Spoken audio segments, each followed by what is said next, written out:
The Battle of Trafalgar. Written by Tyson Ker. Narrated by Tyson Ker, with additional voices by Cameron Ball and Nathan Hendrickson. My name is Zappet Baker. I was kind of a criminal in my past. Nothing too extreme. I would shoplift or rob some rich man who didn't need the money anyway. But I eventually was caught and sent to jail. But fortunately for me, the Royal Navy was planning another war with that jerk Napoleon. I'd been living in a town called Devon. It was in southern Britain. After releasing me from jail, they put me on a ship to head down south. I was going to be serving on the HMS Victory. My captain was Thomas Hardy. I didn't know too much about him, but he seemed to know what he was doing. But I heard that Lord Horatio Nelson was going to lead the attack on the HMS Victory, and I was going to be on the ship with him. I had heard a lot about Lord Nelson from his victory at the Nile, about how he used a strategy that should have lost him the battle, and apparently he was missing an arm and an eye. It took me some time getting used to the strict rules of a seaman on a Royal Navy ship.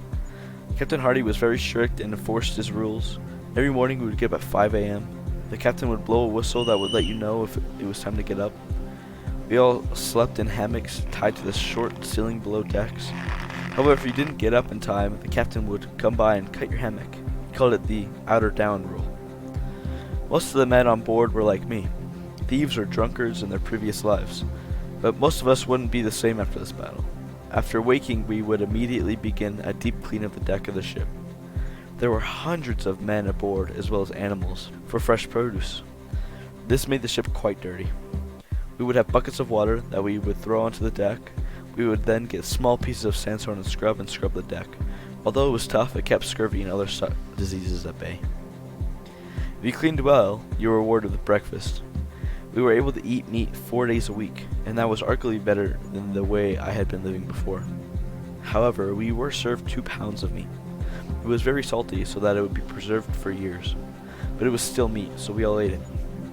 They would also feed us biscuits. They were very tough and our main source of carbohydrates. But on the other 3 days of the week, we had to eat roughly half a pint of oatmeal, peas, cheese, butter, and sugar. But on every day we would drink lots of beer. But after a long day cleaning and working, we got to sleep. Chapter 2. It was October 19th, 1805. I had been woken up at 5 a.m. like normal. I had done my cleaning and was eating breakfast. Lord Nelson had commanded our fleet to sit far off in the sea near Cadiz, where the Franco-Spanish fleet was. At around 9 a.m., the HMS Mars relayed a message that the Franco-Spanish fleet was emerging from Cadiz. The Franco-Spanish fleet was trying to move south towards Gibraltar. This was important news. The news was relayed to Lord Nelson, who told us to prepare for battle. I'd never fought on a ship before. I was just some young criminal who wanted to get out of jail. My nerves were high. Fortunately, there was a lot of time for me to get taught my duty, which was to load cannons, and if worse came to worse, I had a sword to use in hand-to-hand combat. At dawn on October 21st, 1805, Lord Nelson launched the attack. The Franco-Spanish fleet were moving south in a line ahead in an arc formation, the sides of their ship facing our fleet. Our fleet was split into 2 squadrons. There was a windward squadron, led by Lord Nelson on our ship, and the leeward squadron, headed by Collingwood and Royal Serene. The windward squadron was north of the leeward squadron. We were attacking from the west, straight into the side of the French arc. We all thought Lord Nelson was crazy. We would be destroyed attacking head-on. It was suicide, but he was confident. One of my mates heard Lord Nelson talking to our captain, Hardy. He told Hardy he expected to capture 20 of the enemy ships. That's the crazy kind of optimism this man had. I even overheard him say that he was confident he would end up dying in the battle. He mentioned it to his friend Blackwood, saying, "Oh, bless you, Blackwood. I shall never see you again." Chapter 3. There was a loud whistle. My eyes shot open. I blinked several times, adjusting my eyes to the bright overhead lamp. "Rise and shine!" Captain Tom Hardy yelled. Captain Hardy was a burly man, with a slightly shaved head with white hair. He was dressed in his captain's uniform, white trousers, blue overcoat with a red ribbon from his right shoulder to his left hip. I sat there for a moment, trying to wake myself up. I hopped out of my hammock that was tied to the ceiling. Captain Hardy walked around shaking people out of their hammocks. Every morning, a few people took a little too long to get out and ended up getting their hammocks cut. The room was on the second deck of the ship. and had a low ceiling with lanterns scattered around. There were roughly 200 men on this deck alone. At certain parts of the deck, there were cannons. If there were no cannons, then the windows that they would have been poking out of were exposed and open. This, with the lanterns, provided a steady, warm light on the room. On one end of the room was a staircase that led to the top deck, and beneath that was the stairs to the lower decks. There were also storage containers in the various corners and edges of the room. On the opposite side of the room from the stairs was another door that led to the kitchen. The crew was not allowed in the kitchen except for when the food was being served. The room was also filled with the groans and complaining of seamen. Most of the men were in their younger years. I was only 19 during this battle, but was not too young compared to most of the crew. The higher rank officers were much older than us. It was 5 a.m. like normal. Hardy had us stretch for the hours of cleaning we were to do. But it was going to be different cleaning today, as the battle was afoot. The battle was only a few hours away. We had to clean fast and prepare fast. All I was to do was throw sand on the deck, to keep our feet from sliding, and assist in carrying ammunition to the cannons. The HMS Victory was a first-rate ship that had 3 decks supporting 100 guns. On the lower deck of the ship, there was a bunch of storage boxes containing hundreds of pounds of sand. I grabbed a box, which was roughly 60 pounds, and lifted it up to the higher decks. Me and another one of my mates helped throw the many pounds of sand on the deck. After the sand was sufficiently spread on the deck, we began carrying the many crates of ammunition. Thousands of pounds of cannonballs. Each cannonball weighed roughly 60 to 70 pounds. By the time we were done cleaning and preparing, the battle was nigh. The HMS Sovereign was a good distance ahead of the Victory, and at one point, Captain Alib Harvey, captain of the Tamar, tried sailing in front of the Victory to try and prevent the Victory from taking too much fire. After the Sovereign had begun being fired at, I was ordered to my position.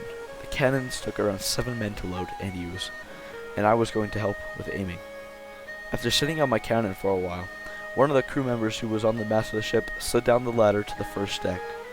Whatever it was he needed to say seemed important, and I could only guess it was the Sovereign taking fire. Just as I said, the captain announced that the Sovereign had started to take fire. We knew that we weren't too far from fire ourselves. After trying to watch the battle in the distance, we were upon the battle ourselves. We approached 2 French ships at fast speeds. After waiting for an alert to prepare to fire, Captain Hardy yelled, Prepare for impact. We're gonna ram 'em. I looked at my mate on the cannon with me. His name was Murray. He had volunteered to join the Royal Navy, and was an excellent cannoneer. He had obtained an amazing speed for reloading. He was a tall man. He had brown shaggy hair that dangled over his face. He had a sharp nose and large eyes. He wore the same clothes as me, but didn't have a sword. He returned my look and said, That's not how I thought this was gonna start. We, along with the rest of the crew that could, went to the back of the ship to hold on to something. The sand was great. It prevented me from slipping while running on the wet wooden deck. We got to the back of the boat and held on to something. I grabbed onto the side of the ship and readied myself for the ram. We all waited anxiously. We saw the mast of the French ship getting closer and closer, until we were basically upon them. I grabbed the railing tighter as the front half of the ship lifted into the air for a second. All I heard was a loud sound of wood on wood as both ships splintered and crashed into the water. After a moment of nothing but loud sounds and the tossing of the ships, 2 groups of men had stayed on the cannons that fired broadside into both ships on the left and right of us. The sound of the cannon rung throughout the entire ship. It was very loud.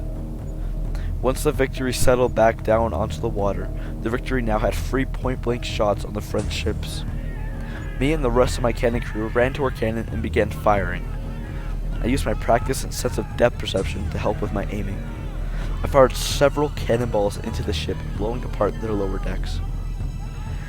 But then a cannonball hit the rigging right behind me. I looked up at the section of rigging that was now in splinters.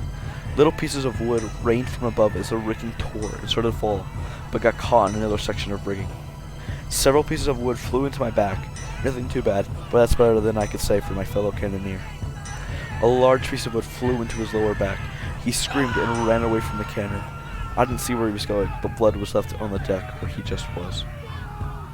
But not long after firing broadside into the French ship, the crew of the ship began firing us muskets. They climbed the rigging on their ship and fired at the exposed members on our crew. Several were hit in this barrage. I managed to stay out of the fire site and continued to load my cannon.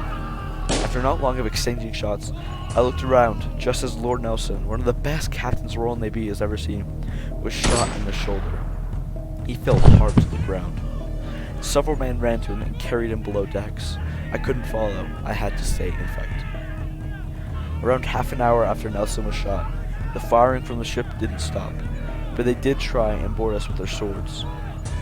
I looked over at the ship and saw around 24 men swing on the rigging to our ship. I grabbed my sword out of its holster and prepared. One of the Frenchmen ran towards me and swiped down at me. I blocked horizontally and shoved him back. We exchanged swings when I caught a mistake. He took 1 second too long to readjust after a swing. I used the opportunity to swipe at his left hip, cutting deep into his side. He fell to the deck, grasping his left hip. A pool of blood formed around his body. Only seconds after killing the Frenchman, I looked back at my friend, only to see him stabbed in the side. He looked at the Frenchman, then to me. He looked me dead in the eye, and slowly fell onto his side. I stood there for a second, trying to process what I just watched. After only seconds of standing there, the men who killed my friend charged me, sword raised. When he was just inches away, I'd sidestepped him and swung at his stomach. But he blocked. He was quick, but he wouldn't be quick enough. Not only had I trained with a sword, but years of pickpocketing had also given me quick reflexes. Combined with that, this was the man who killed my friend. Anger fueled me. I charged him, yelling. All the anger that had just built up was released from my throat. I swiped horizontally at him, but he blocked with a counter stroke. I looked at his face. He was smiling. He just took a life and he had the guts to smile. I was going to kill this man. We exchanged swipes over and over. It seemed like neither of us were going to slip up. I was growing tired, ready to give in at any moment, but I couldn't let this man get away with what he had done. In one final swing, I blocked his swipe and stabbed him straight through the chest. He dropped his sword and dropped to his knees. I stood there panting, exhausted from the fight. The man looked me in the eye, smiled once more and said, Ma mort ne sera jamais suffisante. and fell onto his back. I walked towards his body and removed the sword from his chest. My sword was now covered in blood, but I didn't care. I walked toward my friend, who lay there motionless. I grabbed his body and carried him below decks. I sat him against the wall and sat next to him. I didn't move for the rest of the battle. Chapter 4. After a few hours, I was awoken by a fellow seaman. I walked up to the top deck where everyone was celebrating. We had won the battle. The Royal Navy had managed to capture 21 of the Franco-Spanish ships. Lord Nelson had died, but would never be forgotten. His crazy idea to attack the Franco-Spanish fleet head-on seemed crazy, and as if it would never work. But his thinking outside the box, and what no one would ever think of him to do, led him to win the battle for us.